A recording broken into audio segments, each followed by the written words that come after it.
Hi everybody, I'm Nick McFadden, and this is Games on a Budget, the show where I review games with a price tag under $10 in hopes of providing you money-savvy gamers with a few recommendations. Today I'll be reviewing the open-world adventure developed by Bitten Studios, Leanne's Inception. The story opens up in a classroom of young adventurers. You play as their adventuring teacher, Lenna. Once you wander outside of your schoolhouse, the graphics begin to glitch around your building, trapping your students inside.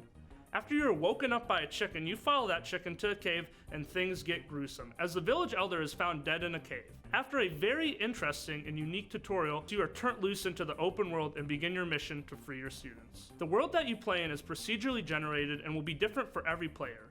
No two playthroughs will be alike, which grants this game a superb amount of replayability. There are also 11 different game modes that you can play.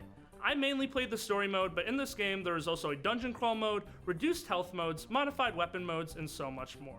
In the open world you will find enemies, shopkeepers, important landmarks, and dungeons.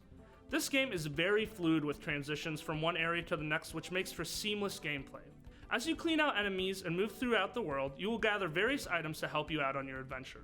One of my favorite aspects of this game is you do not know what a potion does until you try them. This adds a unique element of risk and surprise to this game. For instance, in a dungeon crawl I was fighting a boss and drank a fizzy red potion in hopes that would be a healing potion. Instead, it was a potion of blast protection and I died a horrible death. This world also has a lot of random NPCs running around. Their dialogue is fairly diverse. It's nothing crazy, but it's enough to keep you entertained every time you make the effort to interact with an NPC. The shopkeepers are pretty standard and offer an array of potions and other adventuring items. Combat is a huge part of this game, and overall, it's pretty fun. It starts super simple with just a sword, but as you progress through the game, you are given new abilities and items such as fire, lassos, bows, and shields.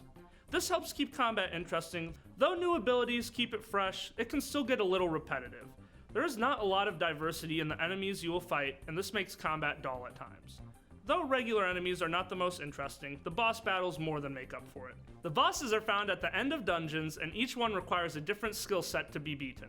The skills you use to beat the boss will usually be unlocked in the same dungeon. The most memorable boss battle for me was the dolphin boss in level 3.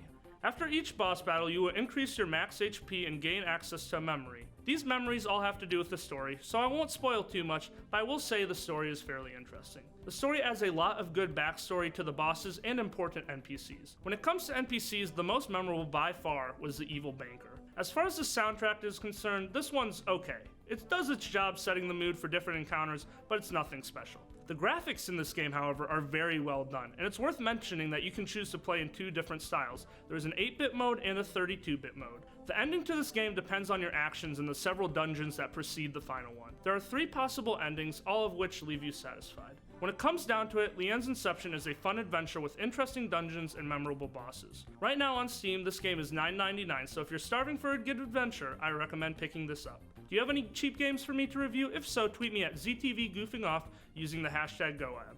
Until next time, I'm Nick McFadden.